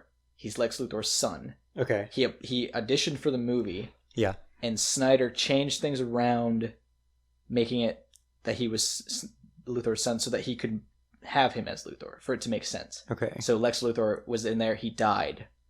He was older. It just doesn't... I don't... Again, if I'm wrong, then comment, and I'll fact check it myself later. I'm just claiming it. That's just what I've heard in the years I've looked it up. Right. But again, even if that's not right, it's still not good. Agreed. For Luthor to be this little... passing... Yeah, he's just... Yeah, it's just not... And like, pick or choose. Like, they have him now bald and in suits and stuff, but they didn't in Batman vs. Superman, and it's supposed to be a journey or whatever into this world. No. There's so many better actors that could have been our Luthor. Yeah. Nothing about Jesse Eisenberg's Luthor is intimidating, like you said. Yeah. Nothing. That's one of the powers of Luthor. He's just a dude. He's a dude who still has that power that is scary. He's intimidating. Right. It just doesn't make sense. No, it's laughable. Yeah. And honestly, Joe Manganiello, or whatever his name is, as Slade, it's awesome. Yeah, he's cool. Unpopular opinion. He shouldn't have dyed his hair. Well, that I don't care about. I think he looked awful, but go ahead. My unpopular opinion, I don't like his suit. Which one? The Nightmare suit or the original? The first one. Okay. I don't like it. Because you know what it says to me? What's that? It is black and orange, uniform design. Yeah. I don't like that. Because that means... there's others? No, it means this guy, this mercenary with one eye, who doesn't have time for this shit, designed this took the time to put the orange in certain places and make sure it was uniform. Mm-hmm.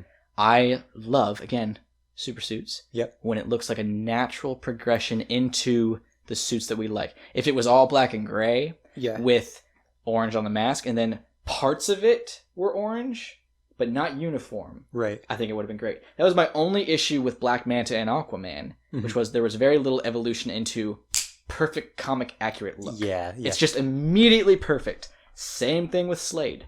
I cannot see that person taking the time to be like, well, I want this part orange here. Yeah, and then I want this part orange as well, and make sure it's the same on the other side. So that's where, again, the Arrow series in CW, that's where Slade is introduced in that like timeline, that universe.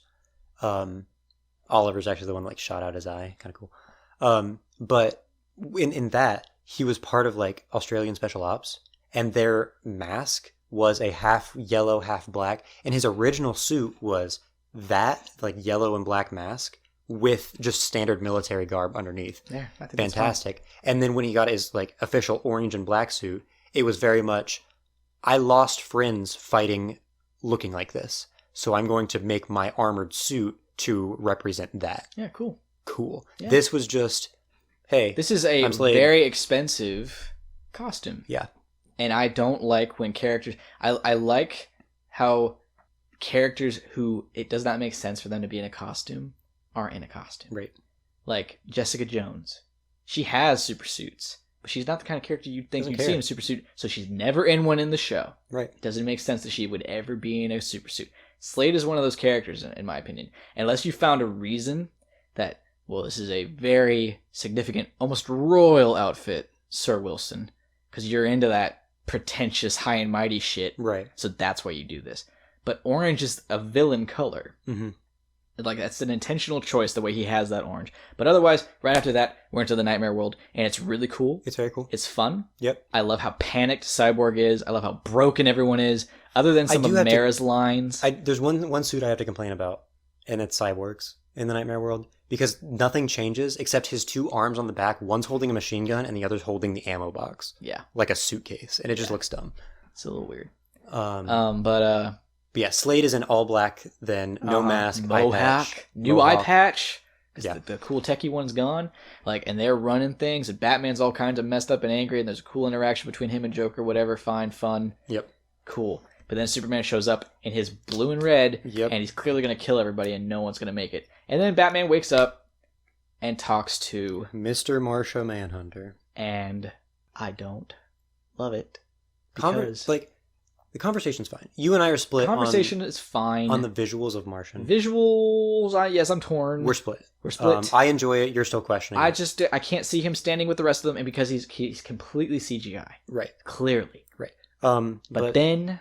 Stepping away. Because he asks, who are you? Batman says. And he says, well, I go by many names. Bruce Wayne. Have a little more talking. And he's getting ready to leave, and then he turns around all dramatic, and he's like, some call me the Martian Manhunter. No. For those of you who don't know, Martian Manhunter has a name. He's John Jones. It's very much and that's what he goes by. Right. He goes by John and everything. Yeah. And it's very much like the Far From Home, the way Mysterio got his name. It's other people give him that title. The press gave him Manhunter. Martian Manhunter is not a title he would have given himself. Right. And honestly, I felt it was enough that he was in there. Yeah, agreed. But then since you've seen the CW shows, yeah. When Martian Manhunter comes into that show and he introduces himself to whoever, what does he say? It's just John Jones. He says, my name is John Jones. And we're like, oh shit! Yeah. That's Martian Manhunter. Yeah. And you can make the argument, you have to say Martian Manhunter so that those who don't know much about the Justice League and the DC Universe know who he is. No, anyone who knows Martian Manhunter is going to know John Jones, those names. If you're trying to say, the general public needs to know it's Martian Manhunter, if this green guy says, I'm Martian Manhunter, they're going to be like, oh, cool. Who, though? Who's that, right, though? Right. If you don't know, you don't know. Exactly. Saying it's not going to help. Exactly. So it should have been either no name at all. We both agree that would have been much better than that. I think it would have been cool if he said his name was John Jones. John Jones, yeah, agreed. If the only reason they didn't do that is because it was exactly what happened in the CW show, and that's not good enough. Yeah, I don't care. That's not good enough. That's stupid. That is stupid. For him to say his name is Martian Manhunter is dumb. Yeah. That is just dumb. And like if the movie had ended with the nightmare sequence ending with Joker with that broken laugh, I would have been fine. Fine. But it ends with that Martian Manhunter thing. Yep. And I hate that. Agreed. I absolutely that is the most fan servicey thing we got. Yes. And it just, again, nonsensical. Doesn't make sense. Not accurate to the character. Like this character, he has a fucking name. Right. It's ugh. So He's also, sorry, like, I'm just finish now up. mentioning, he is shape-shifting into this Martian Manhunter look, implying that's his default look. That's what And I don't like that I don't either. I don't either. Because we get one time he shapeshifts not around anybody. Mm-hmm. Which, again, it goes back to, like I had said about Cyborg. They look the way they do only because that's how they look in the comics. Yep. We're not giving a real explanation as to how we got to this point. There's no thought behind it. It's the same thing with the black and white suit. Yeah. It's just a visual, no sense behind it. It's No. not right. That's it's what dumb. that's something like, that's something that the internets and the tabloids and the nerds, like I could see if we got continuation of the movies and we see him up with everyone else. Right. And there's like kids in high school or whatever. It's like, is that guy maybe from the stories from like the Korean War, was like the Martian Manhunter? It's like shit like that. Like, oh, cool name drops. That's fun. But he would not call himself that. the Martian Manhunter. Right. Now, I vaguely remember it's very possible that maybe he does that in a cartoon, but it's because he's like, well, people call me the Martian he's already Manhunter. Established as a character. But he's also like, it's like I'm John Jones. It's not my name, and I don't call myself this. But like, people call me the Martian Manhunter because they're scared of me. Like, no, your name is John Jones, right? And you don't have any issue with that name. Yeah. And he just flies away. He's like, oh well, thanks for the help. Sitting through 3 world-ending events, doing absolutely nothing for no one. For real. Like, when are you going to get involved? Like the DC Comics Justice League Unlimited show starts off with a movie, and they actually all come together because of Martian Manhunter. Yep. He brings them together. Yep. He's in a military institution of some sort. He's being tortured or whatever. He taps into Superman's mind and brings him there, and then he shapeshifts into his super look, and he's like, my name is John Jones. He tries to shake Batman's hand, and he won't do it. And Super's like, don't take it personally, John. He doesn't trust anyone. And Martian Manhunter's like, a wise policy. Like, Martian Manhunter, even though these characters exist separately, he's basically Spock and Vision. And it's great! Yeah, and that's how it should be. But like, he's acting... Martian Manhunter in these movies so far has been like a weird Nick Fury. It's a good... doing less than Nick Fury in the background. If we think about it like character parallels, right? You have Superman is good, and everything about Superman's good, and that's just how it's supposed to be. Yeah. Which this movie failed on. We have that Batman is stoic and also pessimistic. And also, can you trust him? Can you not? Like, right. But this is sort of like a weird change on that. And we're supposed to have Manhunter as the stoic optimistic to sort of mirror that. Yeah. To say, like, and these are the people who think the same, right, just on the opposite end. He's also meant to be a perspective similar in ways to Silver Surfer, who was written to be an observer of Earth. Right. Stan Lee was able to write perspectives like, wow, why do these people not take care of their planet kind of stuff through Silver Surfer. And Martian Manhunter was kind of like that. Like, observe, like, it's like you can take a step back and look at things from a new perspective. Like, holidays and traditions and I don't know, systems and such. And Martian Manhunter doesn't always get it. And it's like, ooh. Reading it through his perspective, it makes us more aware of it. Right. Cool. None of that. He is the most established person in this whole movie franchise. Like a general dude on the top. He's been around for who knows how long. Has his hands in who knows what. Yep. And he's just done nothing. Nothing but manipulate Lois and talk to Bat. Why? There is no why. For what reason? So, to move on from this, let's get into closing thoughts about the film. For me, I think this film, like, the best way I can describe this, the most connection I can make in my head, is it's very much like Star Wars Episode 8, where it's visually stunning. There's so much incredible stuff that happens visually. Some parts that I'll go back and watch millions of times, and every time I watch it, the only thing I can think is, this makes no sense. This isn't right. It's broken. there's something wrong here. That just, it looks cool, sure. It would have sold tickets in this case, but it sold tickets, sure. It doesn't make sense. It won't make sense for any sequels. It doesn't make sense for anything that came before. A standalone thing, it would have been fantastic. The connectivity is kind of the main issue. Yeah. If you were writing this as like a standalone story where, yeah, maybe Batman's not the normal Batman, and maybe Superman's evil by default, things like that, then maybe. Yeah. But like if we already had an established universe and they finally got to the point where they're exploring multiverse things, yep, it'd be dope. This would be fun. I'd be all for it because I wouldn't have to think that my defining Superman, the one that's everywhere, the one that's being promoted, is the evil Superman. Is evil, right? Like if they introduced Spider-Man into the MCU and it was already black suit evil Spider-Man, or for some weird reason if it was just, let's say, I think his name is Ben Reilly or whatever, one of the clones.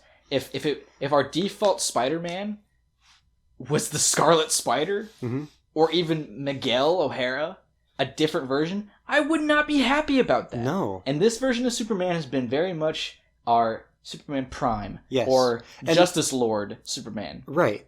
And that's sort of like the big... Superman Prime, I'm sorry, Injustice Superman. Injustice, yes. Injustice Superman or Justice Lord Superman. Yeah.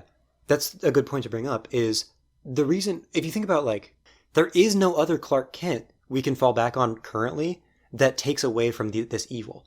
If there was a good Superman series that, like, was canon and continuous and important outside of just a few movies in the early 2000s, then an evil Superman story would be awesome. But we both loved the fuck out of Brightburn. Right. But that was interesting. It was interesting. But it's because it's the one-off and it's not going to go anywhere, and it's not... And it doesn't step on anything. It's not stepping on anything. Yeah. Anyway, my closing thoughts on this are, I don't like it. I've not liked a lot of what Snyder has done, though. But, all of that said, I am happy that he was able to complete it. I'm glad, I hate what happened to him through both what Warner Brothers did to him and his family tragedy. Right. I hate it. I would not wish that on anybody. Ever. And I wish his version would have been the first one, for sure. No matter what I have to say, because at the end of the day, they're movies. Like, we can all enjoy them, but in all enjoying it, one of the things I enjoy is getting into the nitty-gritty details. Yeah. And that gives me things to complain about. Exactly. But I don't wish at all that it didn't exist. Yeah, I'm glad that he got to complete his movie. Yeah, at the end of the day, I didn't enjoy the film, but I do enjoy what the film does. Yeah. It's a way for him to complete his vision, and it gives people like you and me 3 hours worth of stuff to talk about. Yeah. And I'm sure as soon as we hit stop on this recording, there's going to be more shit we're going to talk about this.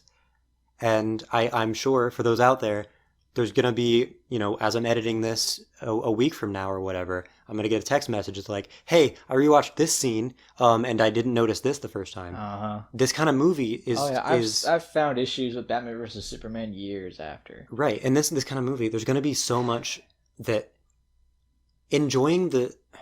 finding the problems and not enjoying watching the movie doesn't mean I didn't enjoy the experience. It was a fun experience. Yeah. I don't feel that Snyder respects or understands, or both, the comics that he is adapting. Yes. It's like he found a handful of really cool characters and has an idea of what he wants to do with them. Which it is not a reflection or a representation of the stories they come from. And that thing works a lot of the time when it's an adaptation from, like, characters that have not seen anything from the 80s. Yeah. Like the new She-Ra series on Netflix. It's not even close to the original from the 80s. You can say a lot for the Guardians of the Galaxy, too. Exactly. But no one knew. No one cares. So this is the new normal. And for people like us, who we could argue, like, we're in the middle of the people who would be viewing this kind of film, we grew up with Justice League. Like, three different Batman cartoons. 3 different Batman cartoons. A Superman cartoon was a little earlier than us. It was in the late 90s, I think. But with all of that combined, we have a feeling of what these heroes should be. And changing that without, again, like I said, if this were an alternate world, or like you said, a multiverse, fine. But because there is no live action, big screen movies or experiences that show our heroes. So it just leaves us wanting more. He's given us monster versions of our superheroes. Which is always something that's good in concept, but you need to have the basis. But it shouldn't be, it should not be the trunk that the branches break off of. The dark ones are supposed to be a branch. Right. But this has become a trunk. Yeah. And it's just, I get that there are people that like it, but there are also a lot of people out there who only like it because they hate Marvel. And this is as far as you can get away from Marvel. And that's, you can like anything you want. Yeah. Like, that's fine. But then when you try to get on there and you argue, like, this is the most accurate comic book movie ever, like, no, it's not. It's just not. Like what you want, but stay out of the argument. Right. You clearly don't know what you're talking about. Right. And, yeah.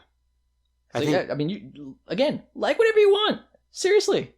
Venom is not remotely accurate to almost anything.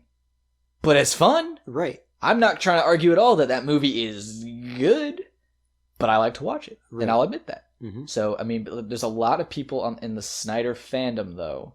None of them are here at this point. They would not have made it this far.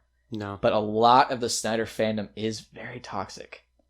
And it doesn't need to be. It's great to have support and stuff. The people that support him are great because of everything he went through again. But, like, some of the stuff on the internet that got us to this point was toxic as hell. And that's the thing that we can find, like, you and I are I think, decent at. Well, I think the big point with us, though, and I want to interrupt you, it's just...